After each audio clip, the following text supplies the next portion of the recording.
Guys, it was perfect. Like, so I'm actually like off the walls, freaking excited for this movie. So I thought I'd make a follow-up to my original Supergirl breakdown-ish video since we have so much more information now. So yeah, come along with me, your resident Supergirl expert, while we dive into all the new information of the movie.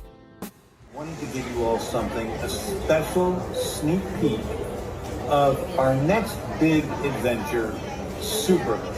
Let's start from CCXP, aka the event where the trailer was shown for the first time to the press. So they had this whole huge booth set up, and the Supergirl movie costume was on display. It's slightly different from the suit we saw on Superman. Most noticeably, it has the bigger gold belt, just like the comic counterpart. Probably gonna say 100 times throughout this video, but if you have not read Supergirl Woman of Tomorrow, read it. It's super good.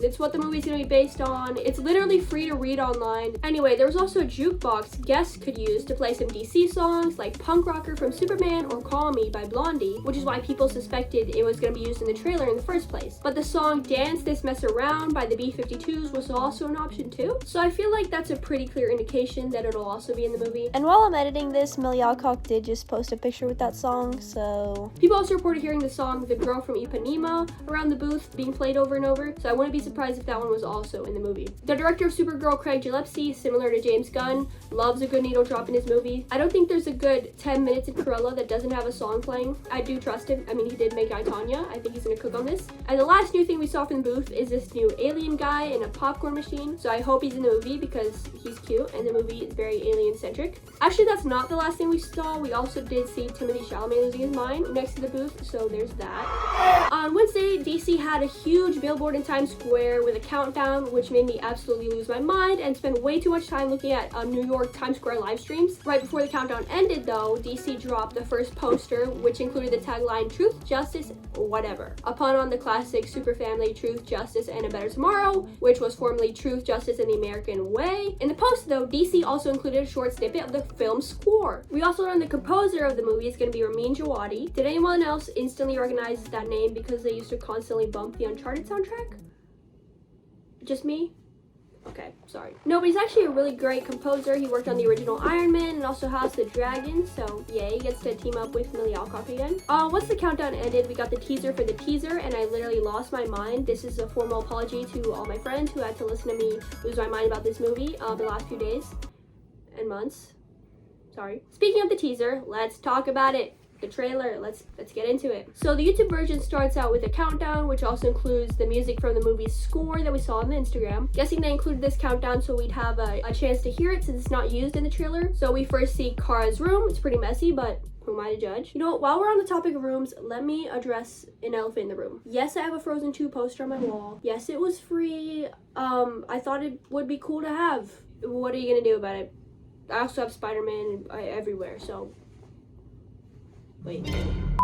She has a lot of things from space. I mean, that doesn't look like an Earth language. But she also has a Daily Planet newspaper, which Crypto pees on. There's a story about Superman front and center, but there's also a feature on Supergirl saving cats. Is this a reference to her cat Streaky from the comics? One thing I hope the movie explores is like her relationship with Earth. In the comic, they really skip that whole part of her. We kind of just see her on her birthday one night in space. But with this story about her and the cats, and her also showing up with the Justice Gang and Peacemaker, I'm curious where she spends most of her time, or if she ever had an Earth family, really. Next, we see her waiting for her space bus to arrive, and then we see her in the bar celebrating her birthday with Crypto. We also see some aliens in the back, which makes me happy. Yay, aliens. I say this as if they're not like the main part of the plot. Update, damn, Seth Rogen, I have no idea. Wait, you're probably an alien. Next, we hear Ruthie. Shout out to Ruthie. Last video, I didn't know how to pronounce her name, but I learned. It's Ruthie. Yeah, we hear her talking about Krypton. Personally, did not imagine her with a British accent, but that makes so much sense for her. Love that for her. I don't know why I didn't think about that. She mentions not knowing that anyone from Krypton was alive, and we see a short clip of Argo City, and it's the last place on Krypton to survive. And then we see Alora, aka Kara's mom, running away from something. I really hope she gets to safety, you know? Next, we hear Kara say the iconic, Krypton didn't die in a day. gods are not that kind. In the comic though, the story is told from Ruthie's perspective, like way after the events of the comic, and we really only get to see the surface level version of Kara unless Ruthie decides to fill us in on something that she's learned from Kara or that Kara has told her. But here the movie is obviously going to be from Kara's point of view, and it looks like we're going to learn about Kara's past from herself because, you know, she's telling her in this clip. We see the brigands, who are the genocidal space guys, and they track down Kara and Ruthie. To me, this looks like the same place where that Krypton combo is happening, but it also kind of looks like they were talking to this alien guy right here before the ops pulled up. Maybe he ratted them out, I don't know. Next, we get a look at the main villain from the comic, Krem of the Yellow Hills. And man, he looks a little different. You alright, Krem? I'm not really sure what's going on with him here. Maybe this look is something he puts together along the journey of the movie. Or maybe he doesn't like start like that, I don't know. I'm kind of cool with it though. He kind of reminded me a lot of Green Arrow in the comic. So maybe they changed it because they're about to drop a Green Arrow solo movie. No, I'm joking. We see Kara and Ruthie on the space bus thing, and Ruthie unsheaths her special sword, which is a lightsaber. And hey, another alien! Too bad Ruthie's not a big fan of them. Then we see Kara and Ruthie on the run, or on the fly, from the brigands, and damn, Kara! You don't have to freaking body slam yourself into the ground. You're carrying like a 12-year-old. Like, chill. We get a few more shots of the two on the dingy planet. Theory here. All these clips are happening on the same dingy looking planet, and Kara's still wearing like her incognito outfit throughout most of the trailer. So I'm guessing they're really only showing us like the first act in this trailer, which I think is a pretty smart move, specifically because like for Thunderbolts this year, with all the trailers, they showed us like the big battle. And so I was like, wow, if this is just what they're showing us in the trailers, imagine what else is in the movie. And no, like that was it. No tea, no shade though. I have like 2 Thunderbolts over, you can't see them. There. Bob and Yelena, can you see? No? Okay. But next we see Crypto's obviously not having the best time. And all I'm gonna say is, hey test audience that didn't want to see Ultraman punch Crypto, maybe don't watch this movie. Then we see Kara falling to the ground, and half the sky's green, so that makes me think somebody's defying gravity nearby. Now I'm joking, but people have been thinking this is the moment from the comic where the two land on a planet with the green sun. For Supergirl, it's like the same effects as kryptonite for her. Next we see Lobo. Okay, Lobo was not in the original comic, even though the writer originally wanted him to be in the comic. I talked about this in my first video, but the plot revolves around like alien genocide, and killing dudes for fun is like Lobo's whole thing. He fits perfectly, yeah, it works. Then we get a reference to Superman. What Superman? He sees the good in everyone, and I see the truth. Then we finally get to see Kara in her suit. I don't think this is a moment from the final fight because we are not in space. But yeah, that's the trailer. If you haven't heard, Millie Alcock might have leaked Superman being this movie. She talks about having a day on set where they filmed a scene fully in Kryptonian, which if that made the cut of the movie, I would explode. I need that so bad. And the Superman suit was removed from where it was being displayed at the same time that Supergirl was having reshoots. So I think if the scene is in the movie, it'll be like at the end once Kara has dealt with her Krypton trauma a little bit. And I think it'd be a nice moment to have the two cousins talking in their native language. And I can also see Clark wanting to like congratulate her on all the stuff that she did over the course of the movie. We also have the director Craig Gillespie talking about the ending being a surprise, which the ending of the comic is already a surprise, but I do think they're going to change something that I'll get into right now.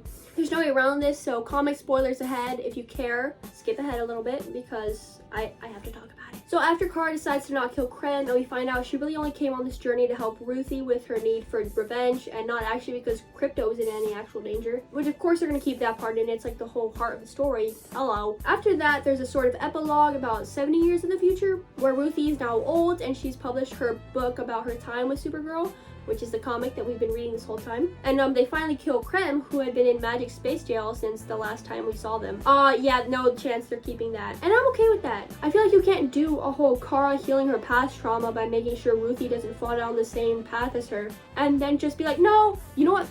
Now let's kill him. They're not, no. It's a choice. Make another one. I feel like it'll have a different last 10-15 minutes than what was in the comic. Again, probably involving Superman, possibly leading into Man of Tomorrow. Yeah, I hope this movie does well at the box office. I think it can make at least $500 million if it's good. That's an important caveat, if it's good. Which, of course, I think it will be. Hey guys, I'm editing this right now, and some test screening audience reactions are coming out. Seems to be generally positive. Few things here and there that aren't perfect. Wouldn't really worry about that. Superman had similar reactions and test screenings, and at the end of the day, it's a test screening. You're meant to learn what's not working and then fix it. So yeah, I wouldn't really rely too much on what people are saying, good or bad, from the test screening, because it's not really that accurate to what we're gonna be seeing on screen anyway. But yeah, if Wonder Woman can do it, Wonder Woman is like a Mount Rushmore superhero though. Maybe not the best comparison, but if Wonder Woman can do it, we can do it. A girl can dream. So who's excited for a Supergirl Spider-Man summer? You know, personally, I couldn't care less, but you know, that's it for this video. I'm so freaking tired. I just came back from a Wicked and FNAF double feature. Mind you, it's my third time watching Wicked for good. Wicked video coming soon. I understand if my superhero audience doesn't care and doesn't want to watch. I am Cara Zor-El, and you're watching Disney Channel. Dun dun dun dun. Subscribe.